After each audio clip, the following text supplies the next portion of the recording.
The story begins with a group of students who were summoned to another world to save a kingdom. They all have overpowered abilities, such as being a sacred swordsman or being able to use holy magic. Our protagonist, named Mukata, who is not a student, was also summoned, but he only has one special ability, which is the power to use an online store. This ability seems completely useless in combat. Later, they go to meet the king, who is a fat man, and he assigns them the task of protecting the kingdom from the Demon King. Since our protagonist cannot fight, he manages to convince the king that he won't participate. As he was forcefully summoned, he is compensated with 20 gold coins, which is a considerable amount. After making some purchases in the village, he ends up in an inn and tests his online store ability. It turns out that it is not useless, as he has access to unlimited items from his world. However, nothing in life is free, so he has to pay for them, meaning they are not truly unlimited. Nevertheless, it is still a very useful ability. Sometime later, Mukata decides to leave for another kingdom, and along the way, he talks to a merchant and realizes that his secondary abilities to store and appraise objects are special and only heroes and very few people possess them.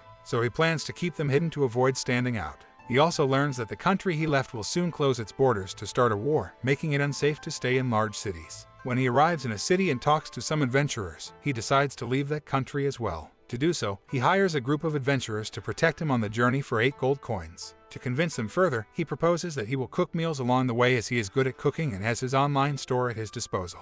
During the journey, our protagonist starts cooking meals and purchases a stove from his online store since the stoves in this world require refills. The adventurers are delighted with Mukata's cooking skills, and they become more motivated than ever, easily defeating monsters along the way. After finishing, they acquire a lot of meat and items that they can sell. To avoid wasting so much meat, Mukata proposes storing it in his inventory. As night falls, they are eager for the next meal. Mukata notices that when he serves the food to everyone, it temporarily increases the adventurer's power. However, he decides to keep it a secret as revealing it could make him end up as a slave. While they were eating, a powerful beast was watching them. Days later, when Mukata was preparing wild boar meat, he accidentally summoned items from his online store. As everyone enjoyed the meal, the powerful beast known as Fenrir appeared and demanded the food. The adventurers, not being foolish, did not resist, but Fenrir wasn't satisfied and demanded more food. Since they had run out, Mukata promised to make more, hoping that Fenrir would leave. Fenrir, surprisingly reasonable, agreed. Mukata ended up feeding him non-stop with steaks until his hunger was satisfied. Since Fenrir took a liking to our protagonist, Mukata decided to make a contract with him, making him his familiar. Normally, it would be the other way around, but Fenrir technically forced him into the contract. The reason was for Mukata to feed him daily. Imagine having to feed such a tremendous beast. To finalize the contract, Mukata had to give him a name, but he was quite picky with names. In the end, Mukata named him Fel. The next day, when it was time for the meal, feeding Fel was not going to be easy. However, Mukata gained confidence, and Fel was quite reasonable. So he sent him to hunt his own food, which turned out to be powerful beasts that even the group of adventurers couldn't handle. To clear the beasts, Mukata entrusted the task to the adventurers in exchange for the valuable parts of the beast. Fel didn't mind as he only wanted the meat. With the meat, our protagonist becomes more confident with the group and serves the adventurers first since he eats a lot and probably wouldn't leave anything for them. Later, when they arrive in the kingdom, a scandal erupts because of him. In the past, a ferocious beast destroyed an entire country, but in the end, Mukata manages to convince the soldiers to let them enter by showing his contract with Fel. He also threatens Fel, leaving him without food and causing trouble. When they enter the city, Mukata plans to do business as a traveling merchant. Then the adventurers suggest that he joins the Merchants Guild to avoid problems at city entrances and to sell the valuable parts of the monsters they encounter. On their way, Mukata encountered a subject who kept pestering him to visit his master's estate because he had become famous because of Mukata. After much insistence, Fel finally scared him off, as the man was only interested in his power. The adventurers were somewhat concerned about this, as the nobles might retaliate for the humiliation. However, Fel was not worried because they couldn't match his power, except for an ancient dragon with whom he had fought 400 years ago. When the adventurers completed their task, they bid farewell to Mukata and he went to register with the Merchants Guild. The receptionist treated him well and explained everything so he could join. The next day, Mukata arrived with products from his online store to sell. The products seemed to be of high quality in this world. He ended up negotiating with the guild master, who was very interested in buying the salt and pepper he brought. During the negotiation, the guild master offered him 14 gold coins for everything. Mukata was surprised because it had cost him very little in the online store, yet the guild master was practically offering him the weight of the products in gold. In the end, just acting dumb, Mukata managed to get 17 gold coins from the guild master. When Mukata went to register with the Adventurers Guild, he wasn't treated very well, unlike at the Merchants Guild. They didn't even explain anything until he insisted on being informed. Now, Mukata is registered with the Adventurers Guild at the lowest rank. He needs to complete at least one mission per month to maintain his license. So, he decides to take a mission of his rank after feeding Fel. While Fel eats, Mukuta is surprised to see his stats, as he is incredibly powerful and hasn't even reached his maximum level yet. When Mukuta goes to gather plants because they are running low on meat, he sends Fel to hunt. Fel quickly finishes thanks to his ability to appraise, and then Mukuta prepares the meal for when Fel returns. When Fel returns, he enjoys the bird-like monster Mukuta prepared and asks for more. This time, Mukuta gives him spaghetti instead of meat, and despite not being close to the creature, Fel loves it.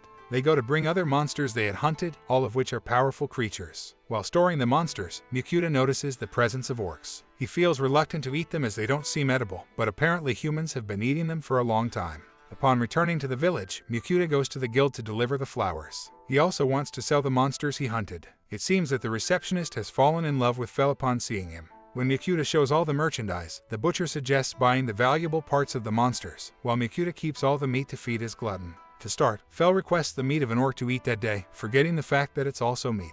He started cooking the meat, and when he finished, Fel loved it and reminded him that it was orc meat. But when he tasted it, he realized it was delicious and tasted like premium pork. The next day, when they went to collect all the meat, the guy gave him over 200 boron coins for the pieces he sold. Apparently, he gave him a lot because the monsters were from the highest ranks, and their pieces were very valuable. Some even had magic stones. Finally, the guy asked our protagonist if he was really a Fenrir or a giant wolf, so Mukuta started saying that Fel was a giant wolf to avoid scaring people. Later, they left the city, and when it was time for a meal, thanks to Fel, they had a fortune, so they ordered prepared food from their online store. Just when it seemed like it was going to rain, it turned out to be Fel who couldn't resist the urge to eat that food. Fel ended up loving the food from another world, and as the main course, Mukuta prepared premium steaks from the online store. Although Fel thought they were small steaks, when he tasted them, he was fascinated by their flavor. When Mukuta told him that the livestock for that meat had been carefully raised to enhance its taste, Fel was impressed that they took care of the animals before consuming them. In this world, there are so many beasts that it's just a matter of going out and hunting them, or at least for him, as he has no trouble hunting beasts. Fel ended up eating several steaks and felt full of energy, to the point where he felt capable of defeating the dragon he had faced a long time ago.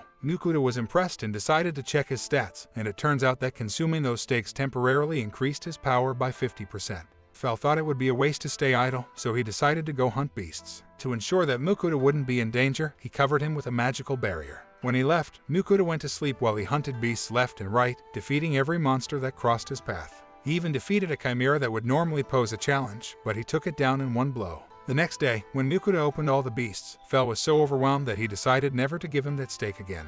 While they were eating, Mukuta noticed that Fel used magic extensively. He also realized that Fel is the best with wind magic because he was blessed by the goddess Nimriel. Our protagonist, upon realizing he has some magic ability, wants to try using it, and Fel tells him how to do it. However, Mukuta is unable to explain it because he is an intuitive genius when it comes to using magic. So when Mukuta attempted to use magic, he ended up doing it unintentionally in front of Fel. But after understanding how magic works, he was able to use very weak magic. Since he doesn't want his master to be weak and cowardly, he ended up dragging him to a goblin lair and leaving him alone, and he almost got killed if it weren't for the barrier he had set up. In the end, after many attempts, Mukuta managed to launch a good attack but ended up depleted of energy. That's when Fel returned to protect him. When Mukuta woke up, Fel boasted to him because thanks to him, Mukuta could use magic. But Mukuta only scolded him for leaving him alone. Although in the end, it was helpful as our protagonist increased his power. Furthermore, Fel brought him a goblin king who had a magical stone inside him. However, since goblins are not edible and Fel wanted a reward, he asked for more luxury steak. But Mukuta got angry because they had a lot of meat, not to mention the prey they had recently hunted. However, they still needed to eat, and since Mukuta was weakened after using all his magic, he only bought bread online. Fel didn't want much, but he ended up liking bread with fillings, and as usual, he ended up asking for more. When they arrived in the city, they had trouble getting in, but since they are now part of the guilds, they were allowed entry with some warnings. Fel caused some trouble in the village, so Mukuta left him in a barn to avoid drawing attention. Of course, he convinced him with food, so he searched everywhere for a map to navigate better on his travels, but he couldn't find anything in the bookstores. When he went to the guild to ask, some adventurers offered him a valuable map for a gold coin. Mukuta thought it was expensive, but since it seemed difficult to obtain, he paid them. However, when the guys left, the other adventurers started laughing at him because those maps were being sold right there for just a silver coin.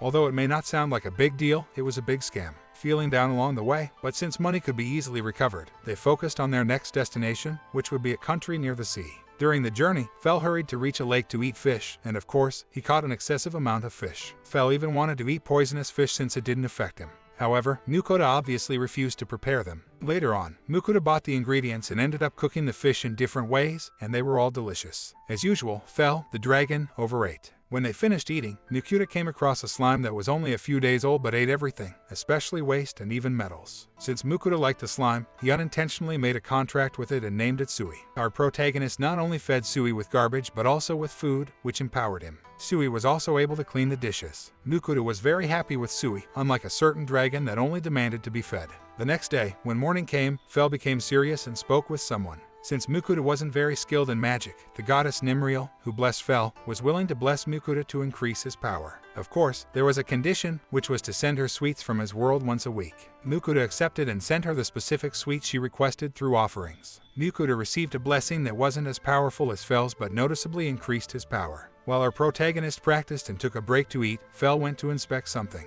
When he returned, he scolded Mukuta for eating something without him, and as usual, he ended up giving him plenty to eat. When Mukuta was feeding him, he received a divine message, but it was only to ask for chocolates and dorayakis, even though it hadn't been a day since the last offering. It turns out the goddess Henry loved the sweets and devoured them all instantly. In the end, Mukuta sent the sweets to the capricious goddess, and Fel hurried him to leave the place because something seemed to worry him. Since Mukuta increased his power, Fel wanted to take him to a special place. Thanks for watching. Please like and subscribe for more anime videos.